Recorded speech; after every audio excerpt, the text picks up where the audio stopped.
자, 그럼 시작하도록 하겠습니다. 제목은 맹세하지 말라이고요. 마태복음 5장 33절에 30절 말씀입니다. 먼저 본문을 한 절씩 보면요. 33절에는 헛맹세를 하지 말고 내 맹세를 주님께 지키라 말씀합니다. 성경에서 말하는 맹세는 두 가지 맹세가 있음을 알 수가 있습니다. 하나는 이웃에 대해서 거짓 증언하는 것, 즉 참을 거짓이라 말하고 거짓을 참으로 증언하는 것도 거짓 맹세에 해당함을 알 수 있습니다. 그리고 또 다른 하나는 하나님께 서원이나 서약을 해놓고서는 지키지 않는 것도 거짓 맹세에 해당한다 하는 것입니다. 34절 상반절의 내용을 보면 나는 너희에게 이르노니 라고 예수님 말씀하시는데, 여기서 예수님은 모세율법의 새로운 해석자로 그리고 율법의 완성자로서 율법 조항을 새롭게 해석하겠다 말씀하십니다. 그리고 도무지 맹세하지 말지니 라는 선언은 무조건적이고 절대적인 금령을 말합니다. 야고보서 5장 12절 말씀에서도 야고보 사도가 역시 맹세하지 말라 단정적으로 맹세를 금하고 있습니다. 34절 하반절에서 35절까지 말씀을 보면 유대인들은 맹세를 할 때 하나님의 이름을 망령되게 부르지 않기 위해서 하나님으로 맹세하는 대신에 하늘과 땅과 예루살렘 등으로 맹세를 해왔다는 것입니다. 그러나 예수님께서는 이것들도 결국에는 하나님과 관련되어 있기 때문에 이러한 것들로 맹세하는 것을 금하라 하는 것입니다. 직접적으로 하나님으로 맹세하는 것이나 간접적으로 이러한 것들로 맹세하는 것이나 둘 다 모두 하나님의 이름을 망령되게 하는 것이다 라는 말씀이죠. 36절 말씀, 네 머리로도 하지 말라. 왜냐하면 네가 한 터럭도 희게 하거나 검게 할 수 없기 때문이다 말씀합니다. 바로 앞에 있는 사례가 35절이죠. 피조물인 인간이 창조주 하나님의 이름을 부르면서 하나님을 자기 마음대로 이용하려고 해서는 안 된다는 관점에서 맹세를 금지했다면, 이 36절에서는 인간이 나약하고 연약한 존재이기 때문에 그런 자신이 보증인으로 내세워서도 안 된다는 관점에서 맹세를 금지하는 것입니다. 그 대표적인 예가 베드로겠죠. 예수님께서 네가 다굴기 전에 3번 나를 부인할 것이다 말씀했지만 베드로는 내가 주와 함께 죽을지언정 주를 부인하지 않겠나이다 맹세했습니다. 그러나 결국에는 예수님을 부인하고 저주까지 하게 되는 것을 보게 되는 것이죠. 마지막 37절에서 너의 말은 그렇다 그렇다 아니다 아니다가 이것들보다 더 과한 것은 악에서 나온다 말씀합니다. 이 말씀의 의미는 어떤 경우에도 맹세하지 말고 답을 할 때 동의할 경우에는 그렇다고만 말하고 아닌 경우에는 아니다라고만 하라 하는 뜻입니다. 이렇게 그렇다 아니다 라고 말하는 것보다 더 나아가서 어떤 방식으로든지 맹세하는 것은 선이 아니라 악과 깊은 관련이 있다, 그렇게 말씀하시는 것이죠. 본문의 교훈인데요. 오늘 본문에서 우리가 얻게 되는 교훈에 대해서 3가지 정도로 살펴보도록 하겠습니다. 첫째로 맹세를 남용하거나 악용하지 말아야겠다 하는 겁니다. 말이라는 것은 상대방에 대한 믿음이 있을 때라야 성립이 되어집니다. 한쪽에서는 말을 하고 다른 한쪽에서는 듣습니다만은 듣는 쪽에서 그 말을 믿지 않는다면 둘 사이의 관계가 바르게 성립될 수 없는 것이죠. 이럴 때 사람들은 어떻게 해야 내 말을 믿게 할 수 있을까 하며 그 방법을 궁리하게 된다는 것입니다. 그 방법의 하나가 맹세라는 것이죠. 일반적인 말로 해서는 내 말이 통하지 않기 때문에 맹세라는 것을 하게 된다는 것입니다. 오늘 본문에서 예수님께서 맹세하지 말라고 단호히 말씀하신 그 배경에는 유대인들이 지킬 수 있는 맹세인지 지킬 수 없는 맹세인지 생각지도 않고 맹세를 하면서 다른 사람들로 하여금 자신을 믿게 하는 수단으로 맹세를 사용하였다는 겁니다. 맹세를 하면 사람들이 믿어준다는 사실을 이용해서 자기의 어떤 주장을 관철시키거나 혹은 약간의 거짓말이 섞여 있는 것을 사람들로 하여금 믿도록 하기 위해서 맹세를 함부로 남발하고 또 남용하고 악용했다는 것입니다. 원래 구약의 말씀을 보면 애당초부터 맹세 자체를 금한 것은 아닙니다. 구약 성경의 여러 곳을 보면 맹세하라 또 서원하라 하는 말씀이 있습니다. 맹세하는 규례가 있었고 맹세가 통용되었던 것 같습니다. 근데 문제는 사람들이 맹세를 해놓고서는 이를 지키지 않으니까 문제가 된 것이죠. 일반적으로 맹세라는 것은 자기보다 더 믿을 만한 가치를 걸고 약속하는 것이 맹세죠. 그래서 유대인들이 가장 큰 가치로 여기는 하나님을 가지고 주로 맹세를 할 때 하나님을 걸고 맹세를 하는 경우가 많았습니다. 그러나 이러한 맹세를 지키지 않았을 때 십계명의 제3계명인 내 이름을 망령되이 걸지 말라라는 계명을 어기게 됨을 알면서 하늘과 땅과 예루살렘 성전을 두고 맹세를 했던 것입니다. 이처럼 하나님을 걸고 맹세를 했든지 하늘과 땅과 예루살렘 성전을 두고 맹세를 했든지 혹은 자기 목숨을 두고 맹세를 했든지 간에 한 번 맹세한 것은 반드시 지켜야 되는데 이렇게 상대방의 믿음이 가도록 맹세를 해놓고서는 그것을 지키지 못했고 심지어는 그것을 지키려고도 하지 않았다는 겁니다. 이러한 자세는 인간관계에 있어서 다른 사람을 속이는 태고, 기만하는 태도죠. 동시에 하나님을 향해서도 큰 죄를 짓는 심각한 종교적인 죄가 되었던 것입니다. 그러게 우리 신앙인들은 예수님의 가르침대로 맹세를 하지 말아야 됩니다. 맹세보다 좀 덜한 장담이나 또는 약속이라는 것도 있겠지만 장담이나 약속도 가능한 한 적게 해야 되고 약속을 했으면 반드시 지키고자 노력해야 한다는 겁니다. 맹세나 약속을 지키지 못했을 때는 다른 사람들에게 적지 않은 피해를 줄 수 있다라는 생각을 하고 하나님을 향해서도 심각한 죄를 짓는 행위라는 것을 우리가 깨달아야 하는 것입니다. 두 번째로 신앙인들의 말에는 진실함이 있어야 하겠습니다. 본문 37절에 보면 오직 너희 말은 옳다 옳다 아니다 아니다 하라. 이에서 지나는 것은 악으로부터 나느니라 말씀하는데 이는 거짓을 말하지 말아야 하고 정직해야 한다라는 가르침입니다. 말의 진실성이라는 것은 나에게 있어서도 양심적이고 도덕적인 문제이지만 그보다 더 큰 영향을 주는 것은 결국 말이 진실되지 못하면 상대방과의 관계가 언젠가는 깨어지고 만다는 점입니다. 상대방에게 거짓을 말하면서 상대방과의 관계가 좋아지기를 바라는 것은 큰 오산인 것이죠. 거짓말에는 악의적이고 계산적인 거짓말이 있습니다. 다른 사람을 속이고 무언가 자기의 유익을 취하기 위해서이죠. 이런 거짓말을 해서는 안 됩니다. 근데 우리의 거짓말을 분석해 보면 악의적이지는 않지만 습관적이고 무의식적인 거짓말들도 있습니다. 허세한 거짓말이 있죠. 자기가 다른 사람들보다 괜찮은 모습으로 보이기 위한 거짓말입니다. 자기 자신을 과장하는 것이죠. 자기의 직급이라든지 연봉이라든지 능력을 부풀려서 말합니다. 또 과거의 경험을 거짓으로 포장을 하죠. 자기 약점을 보이기 싫은 것입니다. 또 거짓말에는 비겁한 거짓말이 있습니다. 위기를 극복하려고 하는 순간적인 거짓말인데 예컨대 시간 맞춰 오려고 했는데 차가 막혔다든지 숙제를 잘했는데 컴퓨터가 다운됐다든지 이런 류의 거짓말, 핑계대는 거짓말이죠. 또 어떤 거짓말에는 편의형 거짓말도 있습니다. 차마 상대방에게 모진 말을 하지 못해서 하게 되는 거짓말이죠. 거절을 해야 되는데 상대방 마음이 상할까봐 그 앞에서는 네라고 대답하지만 속마음은 그렇지 않은 것입니다. 이러한 거짓말의 종류들을 보면 우리가 알게 모르게 얼마나 자주 거짓말을 하고 살아왔는가 하는 것을 느끼게 됩니다. 그래서 우리는 늘 반성해야 되고 의도적으로 거짓말을 하지 않도록 노력해야 하는 것입니다. 우리 그리스도인들이 지켜야 되는 말의 진실성, 항상 말에 주의하고 또 말을 했으면 말한 대로 지켜야 하는 것이죠. 말이 진실하다면 당연히 행함이 따라야 하는 것이고 말에 따라 행함도 역시 진실해지는 것입니다. 말의 진실함이 있도록 계속적인 훈련을 할 때 우리는 그리스도인으로서 훌륭한 인격과 성품을 가지게 되는 것입니다. 마지막 세 번째가 사람의 인격은 말과 약속이 함께 가야 한다라는 것인데요. 아무리 훌륭한 인격이라고 해도 한 번 약속한 것을 사과도 없이 지워버리고 큰 소리로 장담해 놓고서는 언제 그랬냐는 듯이 시치미를 댄다면 그 사람의 인격의 값은 영락없이 떨어지게 되는 것입니다. 내가 말한 것, 내가 약속한 것은 반드시 지켜야 진실한 사람이 되는 것이죠. 야고보서는 예수님의 동생이요 초대교회 공동체 제1대 초대 지도자인 야고보 사도가 쓴 글로 알려져 있습니다. 야고보도 역시 예수님의 살아생전의 말씀을 인용하면서 맹세하지 말라고 가르칩니다. 그 이유는 초대교회 공동체에 속한 예수 믿는 성도들은 항상 말함에 있어서 진실해야 된다 하는 것이죠. 말의 진실성이 성도가 된 기본적인 인격임을 말씀해 주는 것입니다. 초대교회 이후에 핍박의 시기가 찾아왔을 때 덕망 높은 순교자 폴리갑이라는 분이 계셨습니다. 이분이 현장에 섰을 때 꽤 그럴싸한 말로 유혹을 받습니다. 화형당하는 것이 너무나도 안타까워서 누군가가 간절히 권유한 것이죠.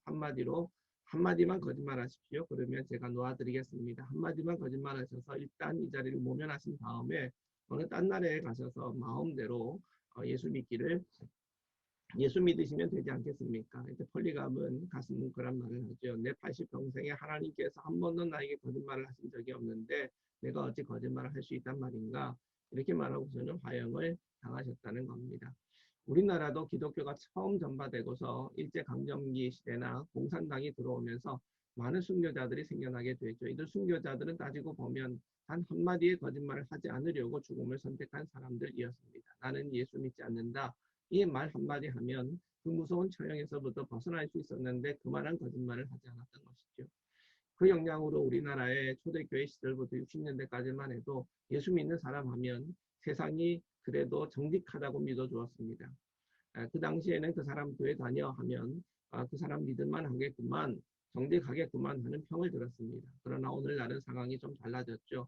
요즘은 그 사람 교회 다녀 하면 어떤 말을 듣습니까? 믿는 사람이 더해라는 핀잔을 받는 시대가 되었다는 겁니다. 그러기에 세상을 탓하기보다 우리 성도들의 도덕 수준과 정직성을 끌어올려야 하는 것입니다. 예전보다 많이 떨어졌다 하는 것에 반성을 우리가 하면서 우리의 삶의 자세를 다시 한번 돌아보아야 하겠습니다. 예수 믿는 구원받은 우리 신앙인들은 다른 사람들에게 신뢰를 주는 사람이어야 합니다. 맹세하지 않아도 신뢰감을 주는 사람이 되어야 합니다. 맹세의 경우에 따라서는 우리가 피해를 입고 손해를 감수해야 되는 경우도 있겠지만 그럼에도 불구하고 하나님의 복의 약속을 믿고 살아가는 사람답게 우리는 세상 속에서 진실한 삶을 살아야 하겠습니다. 자, 그러면 발제는 뭐 다 했습니다만은 혹시나 내용에 대해서 말씀하실 게 있으면 말씀하십시오. 일단은 우리가 그러니까 저는 이 맹세를 예수님께서 하지 말라고 했는데 맹세라는 것이 왜 그 당시에는 하게 됐는가. 보통 사람들이 얘기하면은 말을 안 믿으니까 자기보다 훨씬 더 큰 가치를 걸고 약속을 한 게 맹세라는 거죠. 근데 그게 이제 하나님이었는데 하나님으로 하니까 제3계명을 어기니까 이제 그 다음부터는 하늘, 땅, 뭐 자연을 가지고 또는 예루살렘 성전을 가지고 혹은 자기를 가지고 보증인으로 세워가지고 믿어라. 그게 이제 맹세가 되는 거죠. 근데 이런 거를 예수님께서 하지 마라 그렇게 얘기하고 그 모든 것이 하나님과 관련이 없는 게 아니고 다 하나님과 관련이 있는 것들이기 때문에 아예 맹세 자체를 하지 마라. 그러니까 너가 이제 어떤 목적을 가지고 의도를 가지고 맹세를 하면서 그 사람들을 믿게 하는 것은 잘못된 것이라는 거죠. 그러니까 그런 맹세를 하지 말라라는 점이 이제 오늘 본문의 내용이고 그래서 이제 우리가 우리 그리스도인으로서 오늘날 그 적용해야 되는 교훈들은 맹세를 남용해서도 안 되고 악용해서도 안 된다. 실제로 우리 그리스도인들은 그리스도인이라는 그 자체만으로 사실은 세상 사람들에게 신뢰를 주는 사람이 되어야 된다 하는 내용으로 한 3가지 점에서 특별히 말에 대해서 진실해야 된다. 그리고 말과 약속이 함께 가야 된다. 그게 바로 우리 그리스도인의 인격이다 하는 부분에 있어서 적용을 하면서 설교문을 만들어 봤습니다. 저는 그 본문을 보자마자 가장 먼저 생각났던 것이 1999년도에 있었던 온누비 사건이에요. 온누비 사건. 그때 그 청문회 때 그 소위 그 달라고 하는 신동아 권사님들이 나와서 그 청문회에서 증인으로 나왔을 때에 정말 기억에 남는 한 분이 어떤 분이냐면은 이제 그냥 직접 얘기를 할게요. 소망교회 교인인데 아침에 자기가 나올 때 목사님을 만나고 나왔고 하면서 그 목사님께서 정직하게 얘기해야 된다고 그렇게 뭐 얘기를 했고 한데 그분이 결국에 위증이었어요. 그러니까 교회 이름 그리고 자기가 권사하는 거 뭐 이런 것까지 다 세상에 다 알게 해놓고 거짓말을 결국 한 거지. 아마 그게 이제 교회가 신뢰를 얻지 못하게 됐던 굉장히 큰 사건 중에 하나가 아니었을까 그렇게 생각을 합니다. 권사님이 기억력이 없어요. 그랬을 수도 있어요. 봐주세요. 그때 하나님의 이름으로 맹세까지 하면서 자기는 진실만 얘기한다고 했어요. 해가 난 거지. 세상에. 그런 일이 또 있었네요. 그 음성조차도 얼마나 은혜로운 음성인지 정말 저는 굉장히 충격이었습니다. 그때. 네. 자, 이재팔 목사님 혹시 오늘 본문에 대해서나 내용에 대해서 예. 하실 거 먼저 저 뭐 사실 이걸 읽질 못해가지고 잊지 갑자기 않으셨어요. 막 뛰어. 여기 뭐 땅으로도 말고 하늘로도 말고 예루살렘 성전으로도 말고 내 머리도 말고 맹세하지 말라고 그랬잖아요. 네네. 그게 모든 것이 그 하늘의 주권은 누가 있는가? 하나님께 있지 않습니까? 땅의 주권도 우리가 아니잖아요. 또 내 생각도 내 주권이 내가 아니잖아요. 그리고 예루살렘 성전의 주권도 내가 아니잖아요. 그러니까 우리가 내가 주인 된 삶이 결국 교만한 마음이 결국 그렇게 맹세를 이름을 걸고 맹세하는데 그런 것들도 너의 주관자가 아니다. 너의 삶 자체도 예루살렘도 그리고 땅과 하늘도 다 하나님의 영역이지 그 주권자가 하나님이다. 그래서 우리가 자기 자신의 교만함은 내 자신이 자꾸 드러내려고 하는 내가 그것의 주관자로 착각하는 그러한 삶 속에서 거짓된 맹세가 있는 것 같고요. 또 이 맹세에 대해서 우리가 잘 하잖아요. 하나님의 이름으로 그냥 거짓말을 하잖아요. 되게 맹세하는 사람들의 특징은 어떻게 보면 자꾸 하나님의 이름을 파는 사람들은 어떤 한면에 보면 지금까지 그의 말에 대한 신뢰가 없었다는 것을 보여주는 거잖아요. 평상시 신뢰가 있었다면 그렇게 하나님의 이름을 걸지 않아도 받아들여야 되는데 그렇지 못하기 때문에 자꾸 자기 자신을 드러내고 진실을 드러내려고 거짓을 오히려 주장할 때가 많잖아요. 그래서 또 그것이 주권자 행사를 하지 말라. 그거에 대해서 한번 생각해 보고요. 우리 시편 19편에 그런 말씀이 있죠. 나의 말과 마음의 묵상이 주께 연락되길 원합니다. 예? 우리의 말 그리고 우리의 묵상이 내 입의 말과 묵상이 주께 연락되길 진실된 마음을 말하지 않는가 그런 생각을 해서 우리는 거짓의 영이 아닌 진리의 영을 담는 삶을 살아가야 된다. 그 말씀을 생각해 봤습니다. 예. 네. 네. 네. 김갑준 목사님. 예. 저도 이 부분을 좀 잠깐 좀 묵상을 해봤는데 결과적으로 하나님에 대한 이 믿음, 그 존재에 대한 부인 아니면 또 잊어버렸기 때문에 그러한 이 맹세라는 이것을 빙자하여서 슬로는 하나님을 찾고 있는 것 같아요. 그래서 참으로 하나님의 그 살아계심에 대한 것을 믿고 있다면 고람대오의 그 하나님 그 앞에서 우리가 살아가고 있는데 그로 인하여서 이와 같은 이 거짓 맹세를 하고 있지 않은가 그렇게 한번 생각해 봅니다. 네. 네. 네, 정근장 목사님 혹시 제 생각 하나 말씀드리면 왜 좀 죄송합니다. 우리가 입으로 항상 이해하고 또 마음으로는 아니야. 또 어떤 이념적인 문제나 어떤 판단할 때 네네. 그리고 또 말로는 이해하고 속으로는 마음으로 아니요 하고 또 어떤 때는 이 말로 아니요 해놓고 마음은 기야 예 이런 거짓된 모습들이 진실되지 못한 모습들이 있거든요. 그래서 여기 교환에 있겠지만 그 입의 말과 또 나의 마음이 일치시키는 것. 그래서 어떤 환경에 따라 이념에 따라 사람에 따라 판단되는 것이 아니라 아닌 것은 예스는 예스로 아닌 것은 아니오로 말할 수 있는 그 마음이 거짓된 마음이 아니 진실된 마음이 아닐까 생각되어지네요. 네. 그러니까 입술로는 예 해놓고 마음으로는 아니오 하면서 그것을 맹세하는 것처럼 거짓으로 우리가 행동할 때가 많잖아요. 그러니까 이재팔 목사님 말씀을 들으니까 갑자기 무슨 생각이 나냐면요. 선거할 때 선거 운동하는 사람들 만나잖아요. 네? 근데 그 앞에다가 아이고 당신 안 찍어줍니다. 그 얘기할 수 없잖아요. 맞아요. 그죠? 아니 참 오지 말라고 했는데 아니 나도 이제 사실은 뭐 이제 투표하고 선거할 일이 많아가지고 그러면 이 사람들이 오지 말라고 저는 뭐 그렇게 얘기하기 싫으니까 오지 마시라고 했는데 막 찾아왔어요. 찾아와가지고는 막 드립도 찾아와가지고 자기 찍어달라는데 그럼 아니 당신 안 찍어줍니다. 이 참 얘기하기가 참 곤란하더라고요. 거지던데. 내가 옛날에 네. 우리 그 이재팔 목사님 그 노회장 나오셨을 때 네.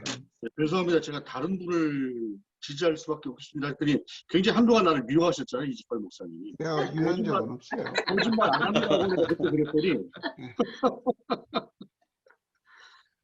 참 그럴 때 어떻게 해야 되는지 참 정말 이게 아까 얘기한 것처럼 좀 바꾸려 그래요. 이제 앞으로는 말을 좀 만들어야겠어. 이제 어떻게 적절하게. 없는 거야. 자 그러면 누가 정근장 목사님 말씀하시려다가 네 말씀하십시오. 저는 오늘 본문 보면서 그 마가복음 7장에 나오는 고르반 사건, 예. 그러니까 하나님께 드림이 되었다 하고 네. 아버지께 어머니께도 드리지 아니하고 결국 아마 이 사람은 하나님께도 드리지 않았을 것 같습니다. 그래서 오늘 여기 맹세, 거짓, 근데 이 고르반 사건도 하나님은 하나님을 빙자해서 부모님께도 드리지 않고 또 하나님께도 거짓말하는 네. 그런 모습을 예수님이 지적하셨는데 오늘 산상수훈의 말씀과 또 일맥상통하는 것이 아닌가. 네네. 저도 작년에 그 어버이 주일날 이 고르반으로 설교를 한번 하긴 했는데 저도 참 한쪽으로는 저도 부모님께 잘하지 못하니까 좀 마음이 좀 그러면서도 또 이게 중요한 말씀이어서 이렇게 하였습니다. 네, 좋습니다.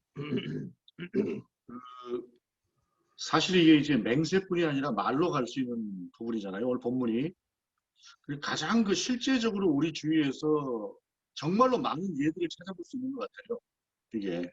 그래서 가장 현실감 있는 말씀이 아닐까. 근데 저는 그 목사님들 설교도 좀 이 본문에 맞춰서 좀 돌아볼 필요가 있을 것 같아요. 이 과장된 예화, 확인되지 않고 그 하나님이 드러나는 것보다 이상하게 자기를 조금 더 세우려고 하는 그런 경향이 있는 어떤 그런 말씀도 이게 굉장히 조심해야 될 부분이 아닌가 하는 생각을 합니다. 네. 저는 네, 윤기자 목사님. 그 뭔가 그 맹세와 거짓을 이제 두 단어로 봤을 때 오늘 이제 이렇게 페이퍼에서 하나님께 소원이나 서약을 해놓고 지키지 않은 것도 거짓 맹세에 해당한다는 것이다. 네네. 이제 그걸 보면서 많이 부딪혔고요.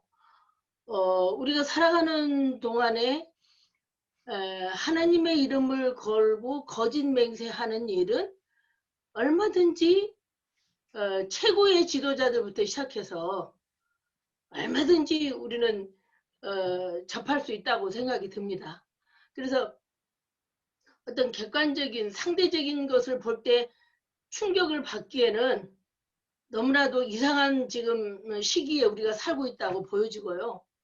그런 맥락에서 볼 때 내 자신을 한번 봤을 때는 나는 하나님한테 이렇게 하겠습니다 해놓고 하지 않은 게 얼마였던가를 결국 그것이 거짓이 될 수밖에 없다는 이걸 보면서 굉장히 많이 부딪혔고요. 또 마지막으로는 그 뭐 에스겔서나 이런 데 보면은 그 거짓 선지자들에 대해서 굉장한 책망들이 나오잖아요. 근데 그 거짓 선지자들이 자기들이 그 거짓 영이 씌어서 그러고 있는 거잖아요. 자기네들은 그게 거짓인지를 모르고 있다는 게 문제인 거예요. 자기네들 입에서 나오는 말이 거짓말이라는 거를 모르고 진짜 거짓을 참으로 여기 페이퍼처럼 참말보다 더 진실된 말처럼 이렇게 이제 선전 광고를 하는 어쩌면 거기까지 우리는 지금 살고 있지 않는가. 예, 이 목회 지도자들부터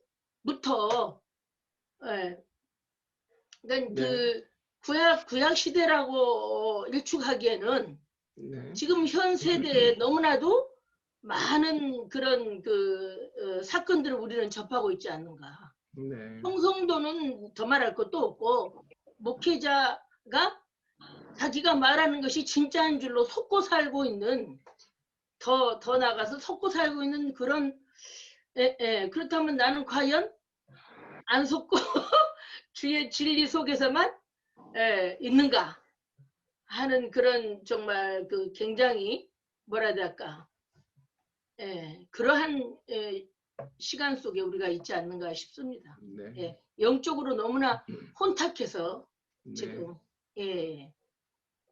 알겠습니다. 우리 뭐 이상문 목사님이나 김마태 목사님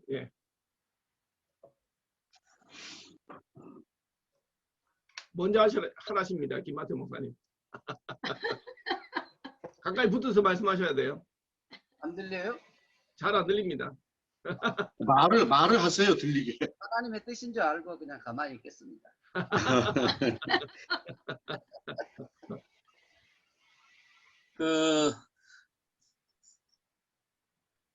저는 우리 집사람이 주의를 주는 너무 솔직하다. 저는 저 스스로도 그렇고 다른 사람들도 솔직함에 대한 얘기를 참 많이 해요. 근데 저는 오늘 이 말씀 보면서 맹세하지 말라고 말씀했던 부분들은 정말 아까 여기서 정리를 잘했는데 악용하고 남용되어지는 부분들에 대한 얘기지, 성경은 맹세에 대한 얘기 정말 많이 나오거든요. 서원에 대한 얘기도 많고. 맞아요. 저는 좀 맹세를 자주 하는 편이에요. 그러니까 말을 한 것은 어떻게든 지켜야 된다라는 그런 부분이 있고, 저의 큰 단점 중에 하나는 솔직함이 가끔씩은 지나쳐서 우리 집사람이 주의를 줘요. 여보, 그렇게 얘기를 하면 듣는 성도 입장에서는 너무 하지 않냐 그래요. 근데 한 15년 이렇게 같이 지내다 보니까 이제 서로를 이해하다 보니까 목사님은 빈말하는 사람은 아니야 라는 좋은 점 인정을 해주고, 또 나쁜 점은 삐질 때도 많아요. 그러면 이제 우리 집사람이 달래지.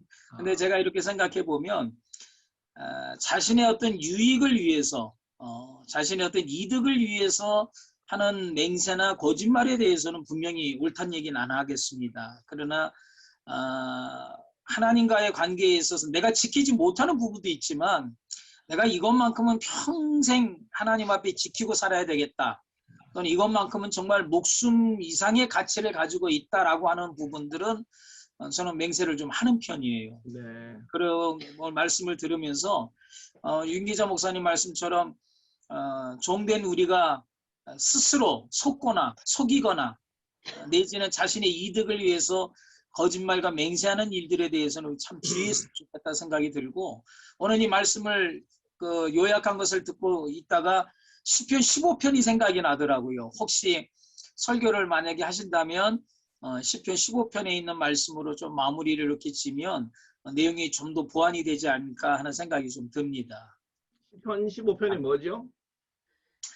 시편 15편 말씀이요. 여호와여, 주의 장막에 유할 자 누구오며 주의 성산에 거할 자 누구오니까 정직하게 행하며 공의를 그 부분을 조금 첨가시키면 메시지는 그러네요. 좋은 메시지 만들 수 있을 것 같더라고요. 그것도 좋은 거네요. 거기에 저는 이제 하나 더 하고 싶은 게 이코노미스트지에 대해서 얼마 전에 누가 얘기를 하더라고요. 런던 시사주간지. 그 이코노미스트는 기업의 눈치를 안 본대요. 그리고 또 독자의 눈치조차도 보지 않는답니다. 오로지 그냥 정론 직필로만 나가다 보니까 그 이코노미스트 자체가 가지고 있는 권위가 대단하다 그래요. 그게 이제 오랜 시간, 백수십 년 동안 이어져 놓은 그 정론 직필의 자세가 사실 이제 권위를 만드는 것처럼 목사도 그럴 필요가 있는 것 같습니다. 사실. 공감합니다. 발제안에도 넣었지만, 그러니까 이제 초대교회 그리고 초대교회 이후에 핍박 시대 그리고 핍박의 시대하고 연결시켜 보면 우리 한국도 핍박의 시대가 있었고, 그리고 순교자들이 있을 때 사실은 거짓말을 하지 않은 거잖아요. 믿느냐라는 말에 나는 믿습니다 하고 죽은 거잖아요. 다.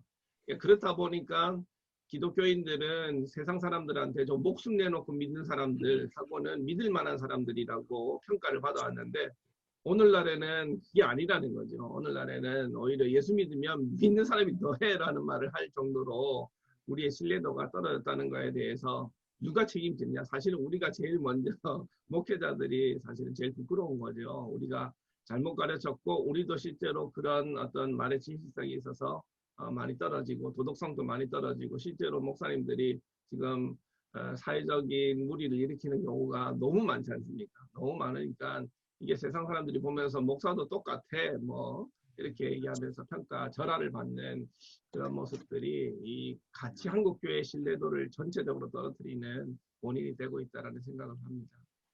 MS 문제도 사실은 그 문제죠. 무슨 문제? MS. MS 교회.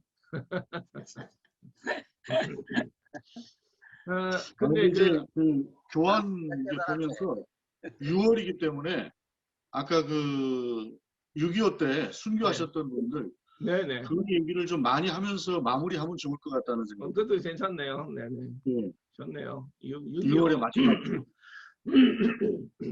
네. 김만태 목사님 뭐 말씀하시려고 했는데. MS가 뭔가 그래서 한참 헷갈렸어요.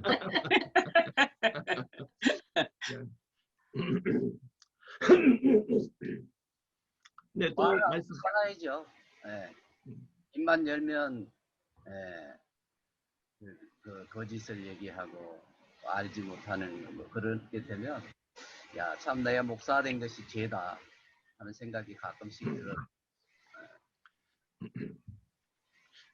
근데 이제 제가 이제 아까도 그 발제문에 써놨지만 실제로 성경이 맹세하라, 서원하라 이 부분들이 사실은 많거든요. 하나님께서도 원하시고 또 그런 어떤 결단들을 하나님께서 원하신다는 거죠. 우리 믿는 자들로 하여금 하나님을 향해서 어떤 이런 삶을 살겠습니다 하는 거를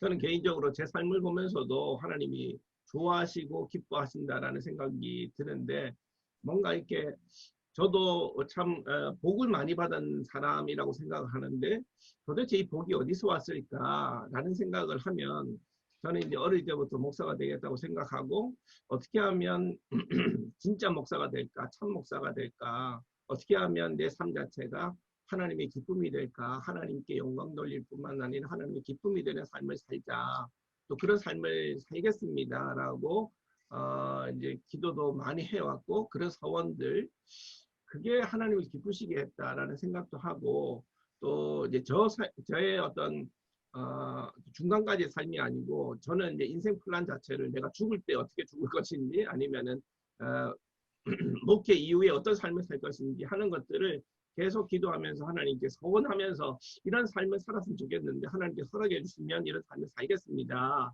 그러니까 지난번에 한번 얘기 드린 것 같은데, 이제 목회를 하면서는 하나님 나라를 가르쳤으니까 가르친 걸로만 천국 가면 너 가르치기만 했지 너는 실제로 했냐? 하는 말을 들으면 정말 부끄럽습니다. 저도 하나님 나라에 대한 가르침 이후에 하나님 나라의 삶을 살겠습니다. 그런 어떤 은퇴 이후에 그런 삶을 살도록 하나님께서 자리를 마련해 주신다면 그런 삶을 조용히 저는 뭐 살다가 하나님 부르시면 가겠습니다. 이런 어떤 그 하나님 앞에서의 서원, 이런 부분들이 저는 하나님의 기쁨이 된 게 아닌가. 그래서 저도 지금 너무 저는 행복하게 목회를 하고 있는데, 목회하시는 분들을 이렇게 들어보면 행복하게 목회하시지 못하는 분들이 너무 많으신 것 같아요. 그래서 그분들하고 상대적으로 너무 행복하게 목회를 하고 있는 게, 왜 나는 이렇게 많은 복을 하나님한테 받으며 살지 하는 것을 느끼면서 생각하면서 느끼는 거는, 이런 어떤 하나님에 대한 이게 기쁨, 서원, 이런 삶을 살겠습니다 하는 어떤 그 지속적인 어떤 자세 이런 것들이 하나님의 기쁨이 되어서 하나님께서 복을 많이 주시는 게 아닌가 이런 저는 생각을 하거든요. 그러니까 맹세나 서원 자체가 잘못됐다기보다는 이거를 하나님은 그걸 실제로는 좋아하신다는 생각이 들어요. 근데 그 당시 예수님 당시에는 헛맹세가 문제가 된 거죠. 그리고 남한테 믿게 하고 또 자기는 정말 그 사람들에 대해서는 믿게 한 이후에 그 사람들이 보는 피해에 대해서는 생각지도 않는 그런 어떤 기득권자의 어떤 문제들, 또 유대인들 종교 지도자들의 문제들 이런 것들을 보면서 예수님께서 이제 비판하신 게 아닌가라는 생각이 듭니다. 저기 이재팔 목사님께 한번 질문 하나 하고 싶습니다. 왜 또 나한테 질문합니까? 나 손으로 딱 맞았잖아요. 이재팔 목사님 연세쯤 되면 이제 노역이 생길 만한 연세잖아요. 노역이 생긴다니. 그러니까 그럴 만한 내려놔야지. 목사님 같은 경우는 왜냐하면 나도 이제 60이 되고 나니까 좀 달라지는 것 같아 자꾸. 그래서 이재팔 목사님쯤 되면은 연세쯤 되면 또 어떻게 세상이 보이나 그래서 한번 여쭤보고 싶어서요. 인생의 문제를 얘기하면 갑작스럽게 너무 좀 다 조용히 만나서 얘기하고 조용히 만나서 그냥 되나 그런 얘기는 커피 사시랍니다. 커피 사시면서 예. 사실 인생이 까딱하면 헛맹세가 돼 또 까딱하면 내일을 위해서 너무 준비하는 인생으로만 살지 말고 오늘이라는 삶 속에서 누릴 수 있는 부분은 누리며 살아가는 게 행복하다. 네네. 그리고 우리 한국 사람들의 특징은 모든 재산이 있으면 자식에게 하지만 나중에 자식에게 짐이 되거든요. 오히려 다 나눠주다 보면 나중엔 자식에게 짐이 되는 거예요. 자식에게 짐이 되지 않는 삶을 살아가는 거예요. 그것만으로도 우리가 부모로 책임이 되지 않겠는가 그런 생각을 가져서 우리가 지금 현재를 누리면서도 우리가 우리의 노후를 스스로 준비할 수 있는 그런 인생이 돼야 되겠다 그런 생각을 갖죠. 꼭 얘기한다면 그렇고 할 얘기 많습니다. 저도 요즘 은퇴 준비하면서 여러 가지로 생각할 게 많아요. 오늘 좋은 얘기들 감사해서 내가 반응으로 이렇게 하겠습니다. 보입니까? 네? 엄지 보입니까? 안 보이는데요? 이거 엄지가 왜 안 나오죠? 내가 반응으로 보이면 엄지가 나오는데요. 안 나오는데요? 다시 배워보세요. 아니 여기 반응에 네. 박수 치고 하트 위에 있잖아요. 반응 여러분 보세요. 반응이 보세요. 그러면 여러분에게 그게 들린 반응이 나가는 줄 아는데 안 나가요? 안 나오는데요? 손바닥 안 나와요? 안 나옵니다. 안 나옵니다. 왜 그러지? 손바닥. 네. 여러분 반응 한번 켜보세요. 거기다 밑에. 반응을 어떻게 켜요? 그 옆에 있잖아요. 화면 공유 기록. 반응. 네. 그런 게 있네요. 반응. 반응. 제 거 떴죠? 제 것만 되는 건가? 그러니까 제가 이제 호스트라서. 저도 여기 제 화면에 하트 지금 보여요? 반응이 떴네요. 그러니까 제가 이제 호스트니까. 아니네, 이상훈 목사님도 보이네. 지금 날 올렸어요, 내가. 그러니까. 내가 올린 거예요. 그러니까 다 보입니다. 예. 이걸 눌러야 되네. 눌려야 돼. 됩니다. 누르면. 근데 왜 밑에 있는 반응에. 왜 안 나오죠? 반응했어요. 그렇군요. 반응해서. 이거 근데 반응 어떻게 지워요, 이거? 자동으로 없어져요, 자동으로. 자동 없어져요? 예, 나가게 하면. 그래요. 그러네요. 새로운 거 배웠습니다. 실제로 가르쳐 주신 분은 반응 기록. 네. 자, 혹시나 또 말씀하실 내용이 있습니까? 근데 우리 목사님들이 실제로 한국 교회 신뢰를 떨어뜨리는데 장본인이 된 게 저는 많다는 생각이 들어요. 이제 특히 이제 또 은퇴 말씀도 하셨지만 지금 은퇴를 준비하면서 우리 노예도 그렇지만 상식 이 상식 뭐 이상이라고 해야 되나 상식 이하라고 해야 되나 좀 교회 부담을 주는 그런 원로 제도라든지 또는 또 아까 유산 얘기도 했지만 목회자 자녀들한테 유산을 남겨준다는 거는 저는 이해가 안 되거든요. 왜냐하면 교회에서부터 다 받아가지고 누리고 살았는데 그거를 자식들한테 넘겨준다는 거는 그거는 좀 이상하다는 생각이 들어요. 평생 교회가 나를 먹여 살렸는데 다시 교회로 반납하는 게 저는 맞다는 생각을 하는데 왜 자녀들한테 그걸 남길까? 왜냐하면 자기가 누린 거에 대해서도 감사를 해야 되는데 적어도 제가 봤을 때는 목회자들은 남은 재산은 다시 교회로 환수하는 게 환급하는 게 저는 맞다는 생각을 하거든요.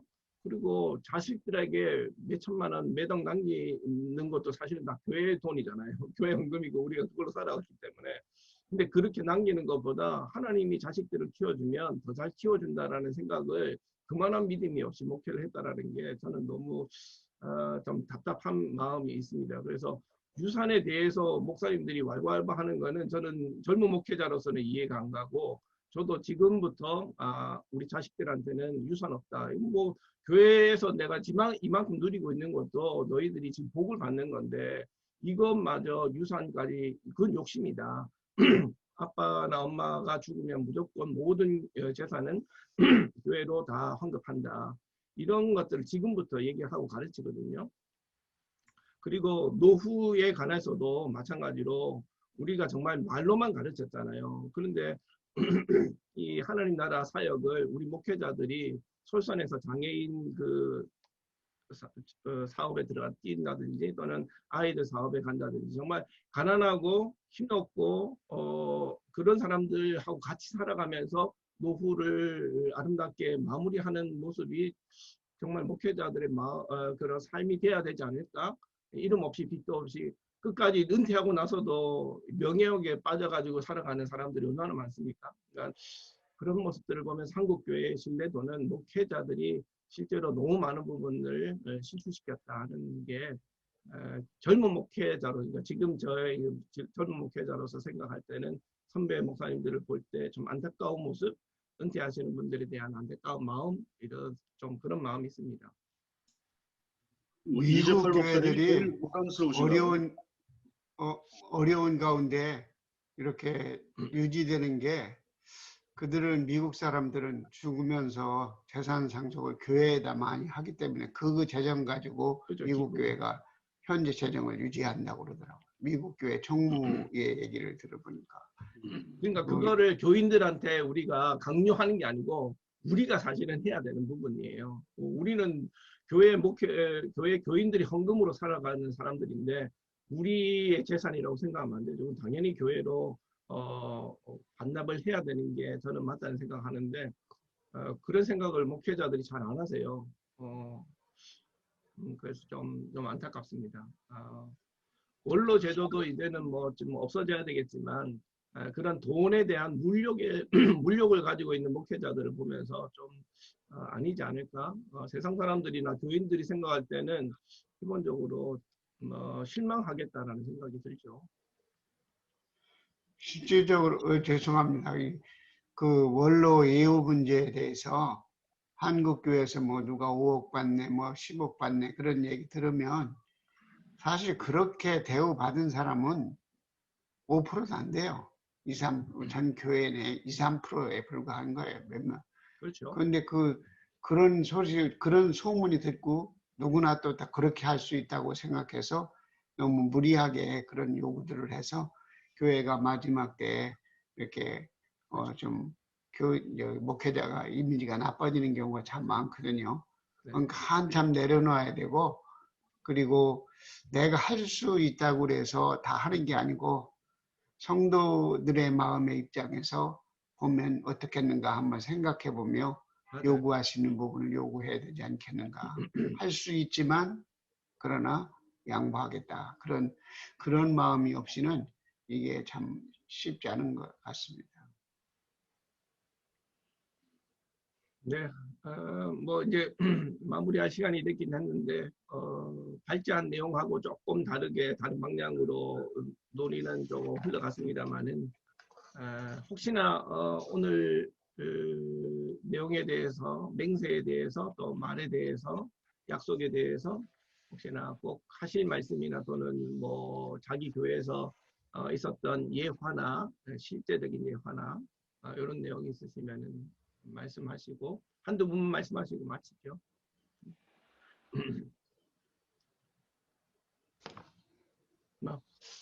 네, 억지로 말씀하실 필요는 없으니까요.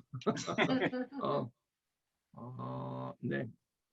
자, 그럼 뭐 마칩시다. 마쳐도 될 것 같아요. 자, 그러면 다다음 주에 또 뵙겠습니다. 네. 네. 네. 뵐게요.